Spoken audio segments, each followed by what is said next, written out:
જય જવાન જય કિસાન દેવું આહિર સાંતલપુર। આજે હીરા સોલંકીએ અને આજે બગદાણામાં જે રામાયણ ઉપાડી છે, મહાભારત ઉપાડ્યું છે, મહાભારતમાં પાછું તમને ખબર હોય તો મહાભારત આહિરો જ ઉપાડે, પણ આમાં તો આહિર છે નહીં। આહિર જ ને તો મહાભારત આવું ન હોય, એ અલગ પ્રકારનું હોય। એટલે તમે ખોટો આહિરને ટાર્ગેટ કરવાનું બંધ કરી દેજો, સમાજ લેવલે જવાનું બંધ કરી દેજો, અને જે તમારી પર્સનલ મેટર હોય તમારી એવરી તમે તમારી રીતે સમજી કરી નાખજો, જે હોય તમારું મેટર પતાવી નાખજો। સમાજ લેવલે લેવા જવાની કોશિશ ન કરતા, કારણ કે માયાભાઈનો છોકરો છે નહીં આમાં, અને માયાભાઈએ માફી માગી લીધી ને કે આમાં માફી માગવાની આવે નહીં। આમાં તમારે કોઈ એ વસ્તુમાં લેવા દેવા નથી, તમારો કોઈ કોળી ઠાકોરનો કોલીનો કોઈનો ચારો નથી કર્યો માયાભાઈએ, અને કોઈ ટ્રસ્ટીની વાત હતી તો કદાચ ભૂલથી બીજું બોલાઈ ગયું હશે, એમાં તમને કાંઈ પેટમાં તેલ રેડાયું, એમાં કોઈ માયાભાઈનો વાંક નથી। અને આ તેલ રેડાવવાવાળા જે તમારી રાજનીતિ શેકવાની છે, ખનિજ માફિયાઓ તમે છો, પોટલીગરો તમે છો, એટલે હે ને આહિર સમાજ વિશે કાંઈ શબ્દ કાઢતા નહીં।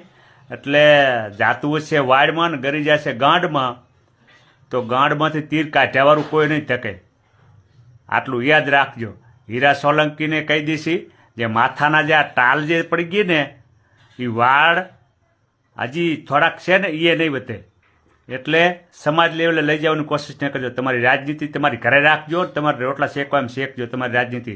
તમારી કોળી સમાજને ઘરેને તમે સપોર્ટ નથી કરતા, અને કોળી સમાજ ભોળી હે તો તમારા લારે હાલી આવે ને કે બંધ થવું જોઈએ કાયદેસર, કારણ કે કેટલી સમાજની તમે પથારી ફેરવો છો યાર। એટલે અમારી સમાજ લેવલે આવવાની કોશિશ ન કરતા હોય। જય જવાન જય કિસાન, વિડીયો શેર કરજો અને કોમેન્ટ ભૂલતા નહીં। નમસ્કાર મિત્રો, હું છું શૈલેષ મેર। અત્યારે આપણને સોશિયલ મીડિયામાં જોવા મળ્યું છે કે જે પેલો કાનો આહિર હતો એ એમ કહેતો હતો કે કુરી સમાજની બેન દીકરીઓ અમારામાં 200-300 રૂપિયામાં દાડિયા આવે છે, અને આજે એને સોશિયલ મીડિયા મારફતે માફી માંગે છે, અને સમસ્ત કોળી ઠાકોર સમાજ તેને માફ પણ કરે છે। પણ હજુ એક સાંતલપુરનો દેવું આહિર કરીને કોઈ આઈડી વાપરે છે ને કહે છે હું દેવું આહિર, તો અને સોશિયલ મીડિયાની અંદર એવા સમાજ વિરુદ્ધના કોરું કોરિયાઓ એવા શબ્દ વાપરે છે।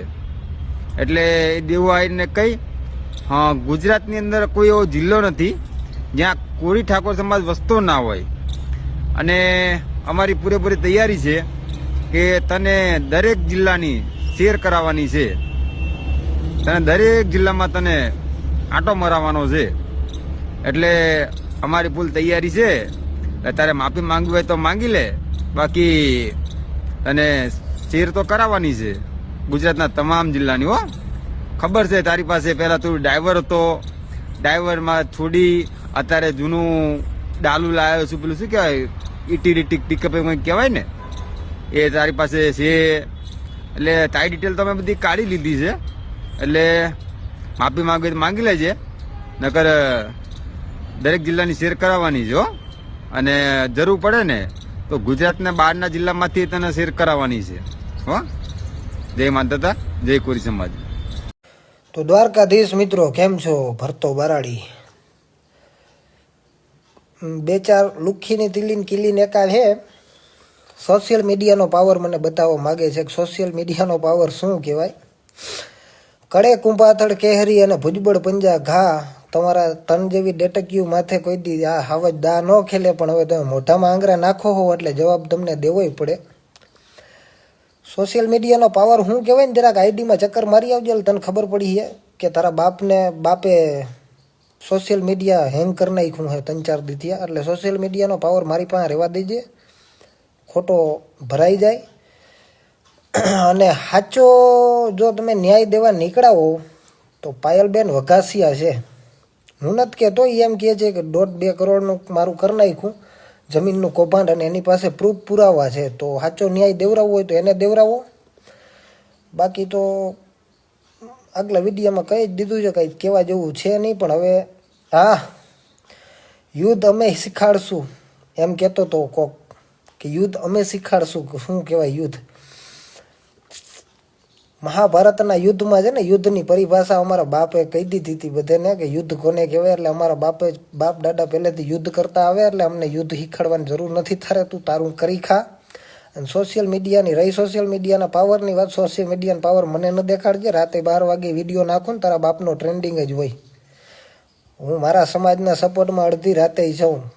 હું મારા સમાજના કોઈ પણ છોકરાના સપોર્ટમાં અડધી રાતે મારો વિડીયો પડશે ને પડશે. ઓકે, બાકી ચારા આયરના ના હોય, આયર હલ્લે ત્યાં સુધી મારે યાદ ના હોય તો કહી દઉં. જય મુરલીધર મહારાજ. અને એક તો વાત કહેવાની રહી ગઈ કે 2 દી થોડોક કામમાં હતો એટલે એવું ના સમજવું કે આ ઠેકડા મારવાવાળા શિયાળિયા છે એ સિંહ થઈ જાય. જંગલનો રાજા એક જ હોય, ગમે તે આવે તે જવાબ તો તમને પૂરતો મળશે જ. તે રાતે 2 વાગે મારો જવાબ મળશે ગમે એને. જય દ્વારકાધીશ.